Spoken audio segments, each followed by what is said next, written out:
चलिए, जय हिंद सभी को। और एक बार फिर से आपका स्वागत है त्रिवेणी क्लासेस की यूट्यूब चैनल पे। और हम लोग ऑर्गेनिक केमिस्ट्री में डिस्कस कर रहे हैं डिफरेंस, और वैसे डिफरेंस जिसका बोर्ड में पूछने के चांसेस ज्यादा है, मतलब इसी से आपको डिफरेंस पूछ सकता है। तो पिछले 2 लेक्चर में आप लोगों ने ऑर्गेनिक का डिफरेंस देखा होगा, डीएनए आरएनए में डिफरेंस, दूसरा साबुन और अपमार्जक में डिफरेंस देखे होंगे। और आज हम लोग जो डिस्कस करेंगे वो है रेशेदार और गोलिकाकार प्रोटीन में अंतर, और इसको हम अंग्रेजी में बोलते हैं फाइब्रस एंड ग्लोबुलर प्रोटीन। तो पहले बढ़िया तरीके से आप क्वेश्चन को समझ लीजिए कि रेशेदार और गोलिकाकार प्रोटीन में क्या अंतर है। ये डायरेक्ट क्वेश्चन आ सकता है 3 नंबर में। तो आइए हम लोग जो डिस्कस करेंगे रेशेदार प्रोटीन और गोलिकाकार प्रोटीन में क्या डिफरेंस है। जो अंग्रेजी माध्यम के विद्यार्थी हैं वो आप इस पीपीटी का इस्तेमाल कर सकते हैं। आपको ठीक है, अगर स्क्रीनशॉट लेना है तो आप स्क्रीनशॉट लास्ट में ले लीजिएगा, ठीक है। और जो हिंदी माध्यम के होंगे उनके लिए ये हो जाएगा। फिर भी हम यहां पर लिख करके आपको हम बता देंगे, ठीक है ना, दोनों में डिफरेंस कर लेंगे। तो आइए हम लोग डिफरेंस करते हैं। डिफरेंस किसके किसके बीच करना है?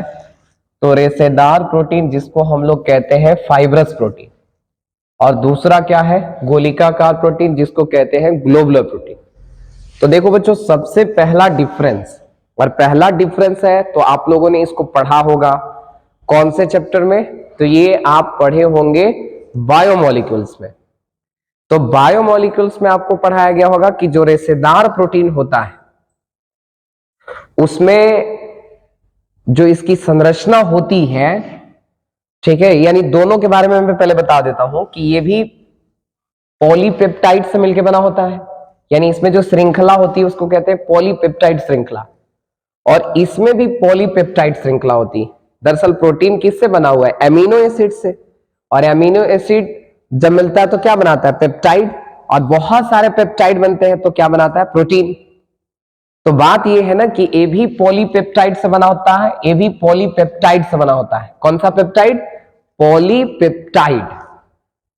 लेकिन इसमें पूछेगा कि इसमें जो पॉलीपेप्टाइड श्रृंखला होती है, पॉलीपेप्टाइड श्रृंखला बोलना है बच्चों कि इसमें पॉलीपेप्टाइड जो सीरीज होता है, पॉलीपेप्टाइड जो श्रृंखला होती है वह एक दूसरे के समानांतर होती है, एक दूसरे के समानांतर व्यवस्थित होती है। तो इसमें जो पॉलीपेप्टाइड श्रृंखला होती है वो एक दूसरे के समानांतर होती है। कैसे होती है? तो आप इसको इमेज से देख सकते हो, ठीक है। कैसा इमेज? तो आपको इमेज में यहां पे दिखा देता हूं। देखो, यहां पे है फाइब्रस प्रोटीन, ये है ग्लोबुलर प्रोटीन। तो आप अभी ग्लोबुलर प्रोटीन को छोड़ दो। किसी किसी के दिमाग में आ रहा होगा कि सर एकदम सांप है ये, इसका पूंछी, तो ठीक है, सांपे जैसा नूर रहता है। तो इसमें देखिए ये वाला जो दिखाई दे रहा है आपको, यही है पॉलीपेप्टाइड। ये सब जो दिखाई दे रहा है ये है पॉलीपेप्टाइड। तो इसमें जो पॉलीपेप्टाइड होता है ना वो एक दूसरे के समानांतर व्यवस्थित रहता है, एक दूसरे के पैरेलल होता है, इस तरीके से, ठीक है। आप इसको इस तरीके से अभी देख लिए, तो एक दूसरे के पैरेलल व्यवस्थित रहता है ऐसे। और इसमें जो पॉलीपेप्टाइड श्रृंखला होती है, इसमें लिखना पड़ेगा आपको कि इसमें पॉलीपेप्टाइड श्रृंखला, पॉलीपेप्टाइड श्रृंखला कुंडली के रूप में उपस्थित होती है, ठीक है। पॉलीपेप्टाइड श्रृंखला कुंडली के रूप में, क्वाइल्स जिसको अंग्रेजी में क्या बोलते हैं? क्वाइल्स। ये क्या होगा? Parallel to each other. यानी पॉलीपेप्टाइड श्रृंखला जो होती है, पॉलीपेप्टाइड सीरीज जो होती है, वो पैरेलल टू ईच अदर है, एक दूसरे के समानांतर व्यवस्थित है। और इसमें पॉलीपेप्टाइड श्रृंखला कुंडली के रूप में, ठीक है, कुंडली के रूप में व्यवस्थित होती है। तो कुंडली के रूप में व्यवस्थित होती है, कुंडली के रूप में व्यवस्थित रहती है। तो कैसे, तो मैंने आपको यहां पर दिखा दिया। जैसे देखिए ये कुंडली के रूप में है, इस तरीके से आप देख पा रहे हो, पूरा एकदम लहरिया कट मार ले, ठीक है। तो कुंडली के रूप में है और इसमें पॉलीपेप्टाइड श्रृंखला पैरेलल टू ईच अदर, और इसमें क्वाइल्स के फॉर्म में प्रेजेंट होता है, ठीक है ना, क्वाइल्स के रूप में रहता है। तो उम्मीद करेंगे कि बच्चों पहला डिफरेंस आपका क्लियर हो गया होगा, ठीक है। अब आइए हम लोग दूसरा डिफरेंस की बात करते हैं।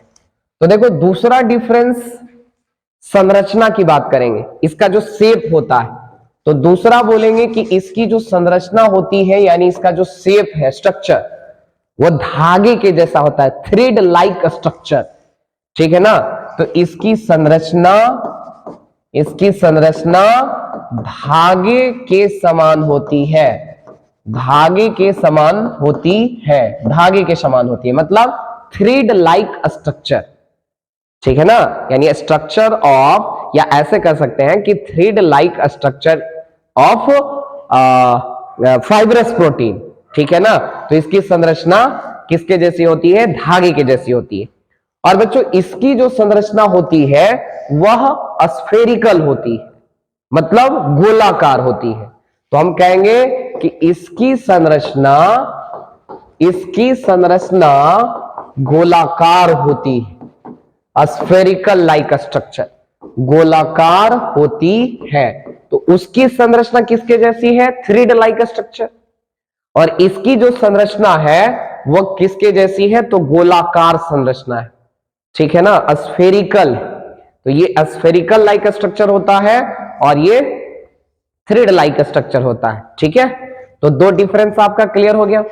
अब बच्चों तीसरा डिफरेंस हम लोग देखते हैं, ठीक है। पहला क्या बोलना है कि रेशेदार प्रोटीन में पॉलीपेप्टाइड श्रृंखला एक दूसरे के समानांतर होती है और गोलिकाकार प्रोटीन में पॉलीपेप्टाइड श्रृंखला कुंडली के रूप में रहती है। दूसरा कहना है कि रेशेदार प्रोटीन की संरचना धागे के समान होती है, थ्रेड लाइक स्ट्रक्चर, और इसकी संरचना जो होती है वह गोलाकार होती है, स्फेरिकल होती है। अब बच्चों तीसरा, अब तुम ऐसा करो कि पानी में दोनों को गिरा दो, दोनों को पानी में ढकेल दो। तो दोनों को पानी में गिरा दीजिए, तो जो पानी में गिराइएगा तो रेशेदार प्रोटीन पानी में जाके मुस्कुराएगा और आपको भी बुलाएगा कि आजा आजा, ठीक है। ये पानी में जाएगा तो आपको बुलाएगा। तो पानी में डूबता धंसता नहीं है ही, मतलब पानी में घुलनशील नहीं है, अघुलनशील है, इनसॉल्युबल इन वाटर। तो जैसे ही बात आ जाए रेशेदार प्रोटीन, कहना कि पानी में बुलाएगा, और पानी में बुलाएगा तो बुलाती है मगर जाने का नहीं, ठीक है। पानी में इनसॉल्युबल है, जल में अविलेय होता है।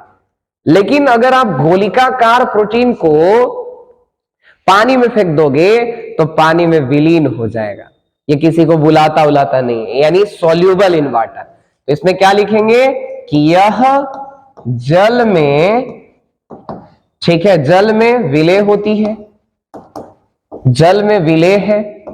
और इसमें लिखेंगे कि यह जल में अविलेय, सॉरी इसमें अविलेय, इसी में ना अविलेय है, अघुलनशील, इनसॉल्युबल। और इसमें लिखेंगे कि यह जल में विलेय होती है, यानी विलेय है, सॉल्युबल इन वाटर, और ये इनसॉल्युबल इन वाटर। तो क्या आप ये कर पाओगे? तीन डिफरेंस तो क्लियर हो गया कि इसमें पॉलीपेप्टाइड श्रृंखला एक दूसरे के समानांतर होती है, इसमें कुंडली के रूप में रहती है। इसकी संरचना धागे की जैसी है, इसकी संरचना किसके जैसी है, तो गोलाकार है। यह जल में अविलेय है, अघुलनशील है, इनसॉल्युबल है, और ये सॉल्युबल है, ठीक है। अब बच्चों एक और डिफरेंस अगर हम लोग करें तो नंबर 4 का डिफरेंस आप लोग दे सकते हो, इसका एग्जाम्पल, उदाहरण।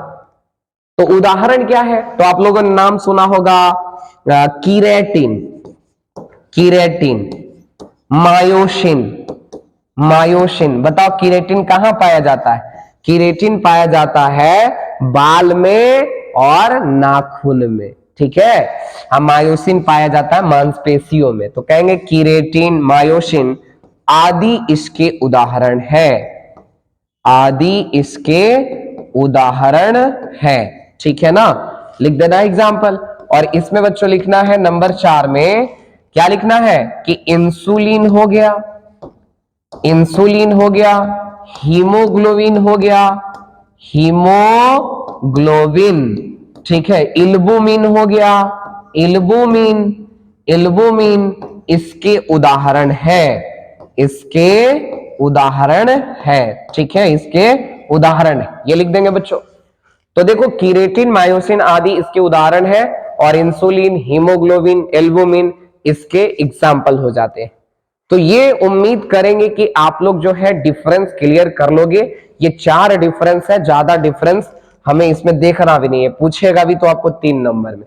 तो देखो यहां से भी इसमें लिखा हुआ था ये जल में विलय है, 4 डिफरेंस यहां भी किया गया है। जो अंग्रेजी माध्यम वाले हैं, अंग्रेजी माध्यम वाले आप स्क्रीनशॉट ले सकते हो, आप अंग्रेजी में भी इसको देख सकते हो। और हिंदी माध्यम वाले के लिए तो मैंने आपको यहां पर कर दिया। देखो बच्चों ज्यादातर अंग्रेजी मीडियम में ही चलती है, हिंदी मीडियम में रहती है, तो हिंदी मीडियम वाले इसको आप इजीली समझ पाए, ठीक है। तो उम्मीद करते हैं कि आप लोग रेशेदार प्रोटीन और गोलिकाकार प्रोटीन में डिफरेंस कर लिए। और देखो दौर किस चीज का है कि प्रैक्टिस की दौर है, आपको जितना ज्यादा प्रैक्टिस करना हो उतना ज्यादा प्रैक्टिस कीजिए। और सब्जेक्टिव क्वेश्चन में ये सब मदद करेगा। देखो सब्जेक्टिव का मतलब ये नहीं है कि हम जो पढ़ रहे हैं वही आ जाएगा, ठीक है ना, वही आ जाएगा, बल्कि जैसे होता है ना कि 5 क्वेश्चन पढ़ रहे हैं तो ऐसा थोड़े कि वो 5 क्वेश्चन आ ही जाएगा, बल्कि एक कॉन्फिडेंस लाना काम है। हम 5 क्वेश्चन पढ़ रहे हैं, आ जाएगा तो अच्छी बात है, नहीं तो कॉन्फिडेंस है ना, उससे रिलेटेड चीजें तो जरूर आएगी। ऐसी बात नहीं है कि वो नहीं आएगा तो उससे रिलेटेड नहीं आएगा, है ना, ठीक है ना। ऐसा नहीं है कि वो गाना नहीं कि मैं नहीं तो कौन दे, है ना, ये वाला नहीं है उसमें कि एकदम पूरा दावा ठोक ले कि मैं नहीं तो कौन दे, ये चीज नहीं है। अगर वो नहीं है कि अगर तू नहीं तो कोई और है, यानी उससे रिलेटेड चीजें आएगी तो धर के खींच के लिख देंगे। अब रिलेटेड चीजें आ रही है तो उससे खींच करके लिखिए जो आपको याद है। तो सब्जेक्टिव का मतलब ये है कॉन्फिडेंस लाना, ठीक है। एसिंग एसिंग के चक्कर में ज्यादा नहीं रहना है, जो चीजें आपके पास है क्लास कॉपी उसकी स्टडी कीजिए, ठीक है। और ये सब जो दी जा रही है, एक फैक्ट दी जा रही है आपको, तो चलिए वीडियो को आप एक काम जरूर करना, अपने दोस्तों में शेयर जरूर करना, ठीक है ना। तो मिलते हैं हम लोग अगले क्लास में नए डिफरेंस के साथ, तब तक के लिए सभी को जय हिंद जय भारत।